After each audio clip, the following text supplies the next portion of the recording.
ลมพัดเจ้าหนาวละเดบ้านเฮาอยู่ไหนห้องเศร้าผู้เฒ่าเพิ่นโทร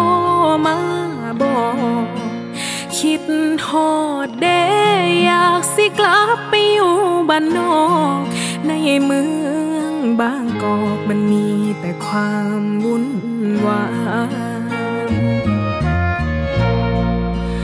ในเมืองหลวงมีแต่การแข่งขันถ้าแน่เด้อความฝันอีกบ่นานสิกลับไปเมื่อหยุดยาวสิ